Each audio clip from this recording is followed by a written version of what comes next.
Iran, Israel, America के बीच चल रहे महायुद्ध के बीच अब एक ऐसी खबर सामने आई है जिसने पूरी दुनिया को हिलाकर रख दिया है।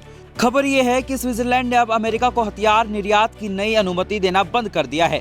रिपोर्ट्स के मुताबिक ये फैसला सीधे सीधे ईरान के साथ चल रहे युद्ध को देखते हुए लिया गया है। अब सबसे बड़ा सवाल ये है, क्या ये युद्ध अब सिर्फ मिडल ईस्ट तक सीमित रह गया है? क्या यूरोप के देश भी अब इस लड़ाई में कूदने वाले हैं? आज हम आपको पूरी सच्चाई और आने वाले खतरे के बारे में विस्तार से बताने वाले हैं। सबसे पहले आपको साफ साफ बताते हैं कि स्विट्जरलैंड ने क्या किया है। ताजा रिपोर्ट्स के मुताबिक स्विट्जरलैंड सरकार ने कहा कि अब अमेरिका को हथियार निर्यात के लिए कोई नई मंजूरी नहीं दी जाएगी, क्योंकि अमेरिका इस समय ईरान के खिलाफ युद्ध लड़ रहा है। यानी कि स्विट्जरलैंड का कहना है कि अगर कोई देश किसी अंतर्राष्ट्रीय युद्ध में शामिल है तो उसे हथियार नहीं बेच सकते। सिर्फ इतना ही नहीं, पहले स्विट्जरलैंड ने अमेरिका के कुछ सैन्य विमानों को अपने एयरबेस से गुजरने की अनुमति भी नहीं दी थी। यानी अब यह साफ दिखाई दे रहा है कि यूरोप का एक बड़ा देश अमेरिका से दूरी बनाता हुआ नजर आ रहा है। अब आप सोच रहे होंगे इससे फर्क क्या पड़ेगा? फर्क बहुत बड़ा पड़ेगा, क्योंकि स्विट्जरलैंड सिर्फ एक छोटा देश नहीं बल्कि दुनिया की कई बड़े हथियारों सिस्टम में वहाँ की कंपनियां शामिल रहती है। अगर स्विट्जरलैंड अमेरिका को हथियार या टेक्नोलॉजी देना बंद कर देता है तो इसका सीधा सीधा असर अमेरिकी सैन्य ताकत पर पड़ सकता है। और सबसे बड़ा संदेश क्या गया? संदेश ये गया कि अब दुनिया के कुछ देश अमेरिका की हर बात मानने को तैयार नहीं है।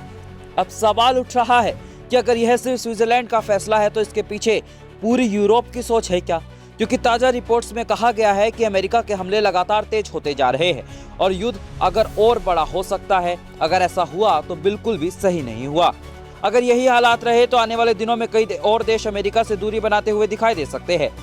यह युद्ध अब 21 दिन से ज्यादा समय तक खिंचता हुआ दिखाई दे रहा है। और इतिहास क्या कहता है, जब कोई युद्ध 20-25 दिन से ज्यादा चलता है तो उसका असर बहुत बड़ा हो जाता है या फिर उसमें कई और देश शामिल हो जाते हैं। और अभी जो हालात बनते हुए दिखाई दे रहे हैं, अमेरिका बनाम ईरान, इजराइल बनाम ईरान और मिडल ईस्ट बनाम अमेरिका, ये साफ दिखता है कि दुनिया एक बहुत बड़े संकट की तरफ बढ़ रही है। अब सबसे बड़ा सवाल यही है, क्या ये तीसरी विश्व युद्ध की शुरुआत है? देखिए, जब कोई न्यूट्रल देश भी किसी बड़े देश को हथियार देना बंद कर दे, जब एयरबेस भी बंद कर दे, तब लगातार नए देश इस मुद्दे को उठाने लगते हैं। तो इसका मतलब साफ है कि दुनिया दो हिस्सों में बढ़ती जा रही है। अगर आने वाले 10-15 दिनों में हालात नहीं सुधरे तो ये युद्ध सिर्फ ईरान और इजराइल तक सीमित नहीं रहेगा। क्या अमेरिका इस फैसले के बाद पीछे हटेगा? क्या ईरान की ज्यादा ताकत और सामने आने वाली है? क्या यूरोप के बाकी देश भी अमेरिका से दूरी बना लेंगे? आपकी राय क्या है? कमेंट बॉक्स में जरूर दें।